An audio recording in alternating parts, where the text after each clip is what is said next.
They're not all still there, are they? Actually, they're all gone. They got rid of a lot of good people from there. Not all. There's still good people there, but they got no balls. Yeah. No, we saw. Why did they get rid of you? Because of really they got rid of me because I wasn't controllable. They loved me when they recognized that I was a real asset.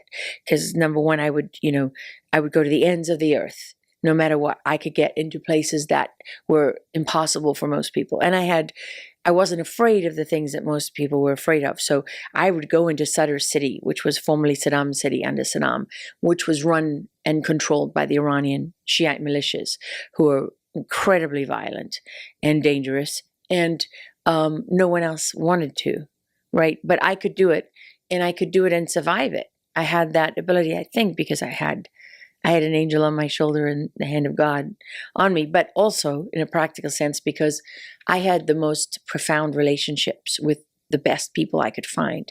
Like in Iraq, for us, Ibrahim al-Samurai and his brother Aus, who are still to this day like brothers to me.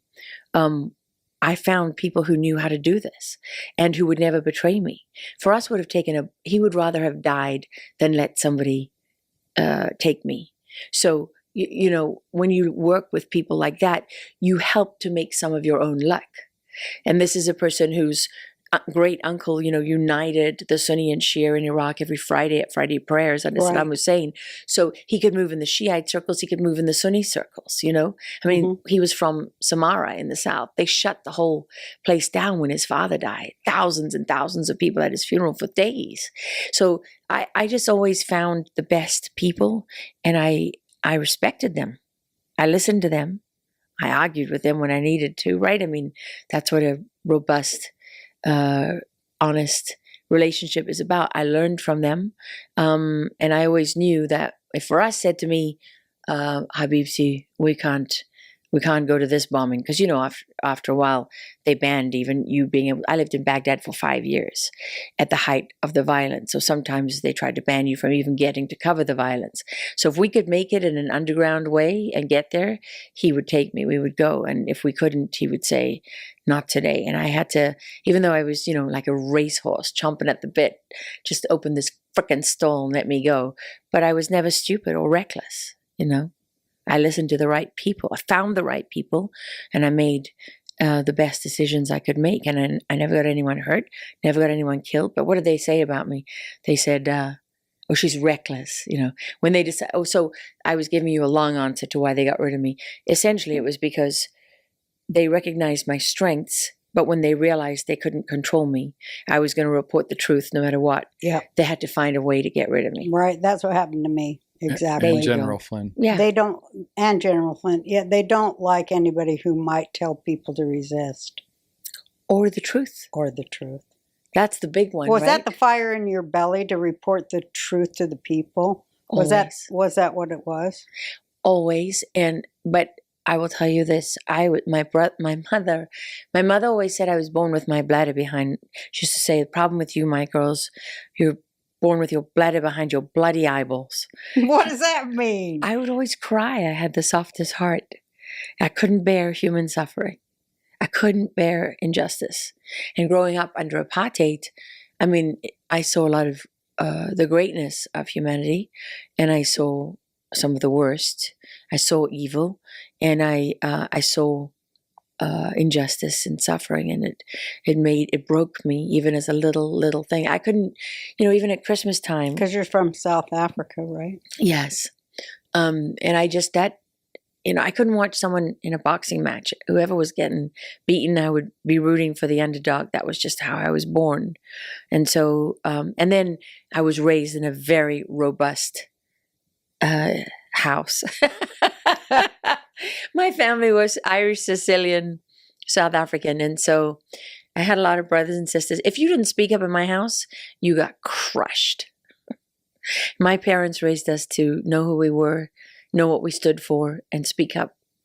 My father always said, because I would get a lot of backlash from that even as a kid. And he always said, the tallest wins. The tallest trees gather the most wind. You'll get over it.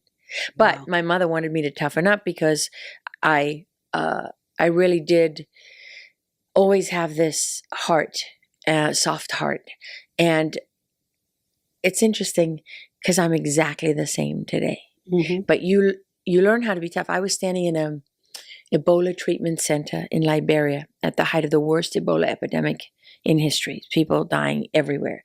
So dangerous. One of the hardest things I ever had to do, leave my little children, not knowing if I was ever coming back. Packing, a day pack with clothes for every single day because you got to burn it at the end of the day. Leaving just with a shirt on your back and your passport, a small go bag that you kept sanitized, right? I mean, this was scary stuff, and my children were tiny. So when I was standing in this frontline treatment center, these places are like nothing you've ever experienced. They're the worst places imaginable. You've got a plastic fence that's kind of like that construction fencing. You're going through layers and layers. You're walking it through chlorine, and they've got the unconfirmed part that's sanctioned off, and then next to that they have the confirmed ward, and the people who are waiting to know if they have Ebola or not. I mean, I'm standing there, we're filming, the doctors and the nurses are putting their PPE on. I mean, you put this on, you look like you're from outer space. They had to write their names on the front of their PPE kits because otherwise they didn't know they became unrecognizable to each other. So I want you to imagine being one of these people in a village in Africa. You're a mother with your baby, and you're in the unconfirmed ward, and they come to you and say, "Give me your baby." It's Auschwitz.